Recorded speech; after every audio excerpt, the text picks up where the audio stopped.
Un petit vallon paisible, perdu dans la neige, avec des sapins. On est devant la manufacture Gégère-le-Coultre. C'est une grande manufacture nichée au creux de la vallée de Joux, dans le Jura suisse. C'est le matin, il est encore tôt, mais on sent que les bâtiments se réveillent et commencent à s'animer.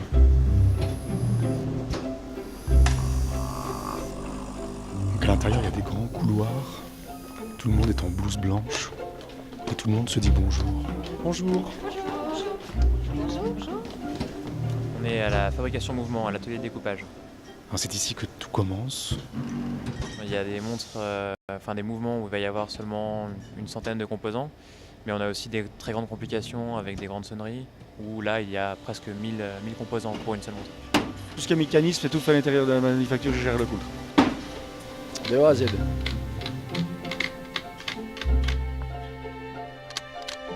Gégère-le-Coultre fut l'une des premières et demeure l'une des dernières manufactures à fabriquer et assembler ses propres encres. C'est l'organe réglant en fait. C'est le cœur de la montre. Voilà. En fait, l'encre, c'est ce qui fait le tic-tac de la montre. Atelier empierrage. Jean-Pierre, des petits rubis. Le rubis, il a deux côtés. Il a un côté plat et un côté creux. Et le côté creux va recevoir l'huile. Donc une fois que le mouvement va être en route, toute l'huile va se mettre dans le mouvement et puis ça va éviter d'user le mouvement de la montre. Voilà. J'aime bien mettre mes petites pierres. Ici, c'est l'atelier de décoration. Moi, je fais de la décoration soleil, c'est un soleillage. C'est la décoration de la masse, comme toutes nos pièces du mouvement qui sont décorées. Toutes les pièces sont décorées. Oui, même ce qui ne se voit pas est décoré ou perlé. Ouais. Vous mettez un peu de soleil dans les montres. Oui, voilà, c'est le petit soleil dans la montre. Ici, on se trouve dans le domaine des grandes complications, le lieu des pièces où les maîtres horlogers sont là. Là, je dirais que c'est un peu le summum, quoi. Ça fait combien de temps que vous travaillez ici ? 40 ans. Faut être calme, faut beaucoup réfléchir. Des fois la nuit on fait pas des cauchemars, mais on y pense quoi. C'est des aventures tous les jours. Moi je dis, l'expérience de chacun est le trésor de tous. Donc on est obligé de partager, surtout à ce niveau-là de complexité de la pièce. Moi que j'ai choisi mon apprentissage horloger, c'est les complications qui m'ont fait choisir ce métier, quoi. La minutie, la petitesse, la finesse de la chose. Moi, je suis amoureux fou des sonneries depuis très longtemps, donc moi j'y mets mon cœur dedans. J'y mets mon cœur parce que ça nous passionne.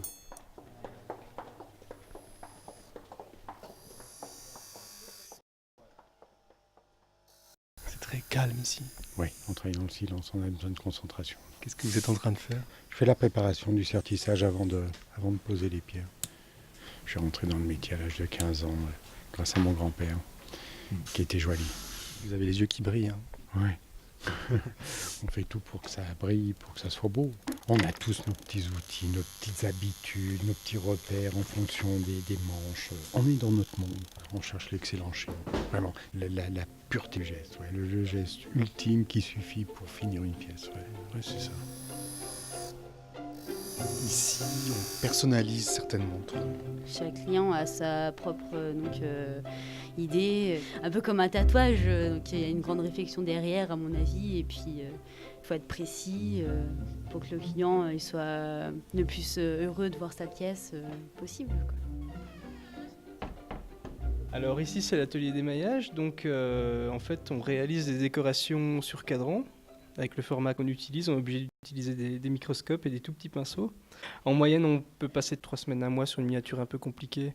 C'est vraiment un atelier d'art, quoi, avec tout ce qui va avec, donc la sensibilité qui va avec. On est bien content d'y être en tout cas.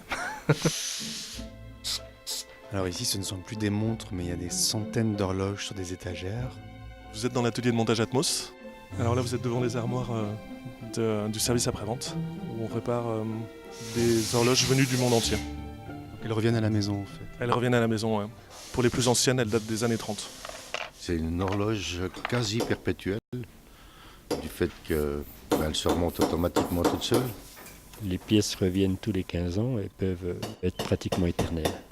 Nous, le but, c'est de continuer à les faire vivre. Vivre ? Oui, elles sont comme nous, elles vivent. Elles vivent de l'air du temps, de la chaleur, du froid, un peu comme nous, quoi. Zone à atmosphère contrôlée. Alors là, c'est l'atelier emboîtage. Ça veut dire que c'est la fin de la fabrication de la montre. Exactement. Qu'est-ce qu'on peut lui souhaiter à cette montre?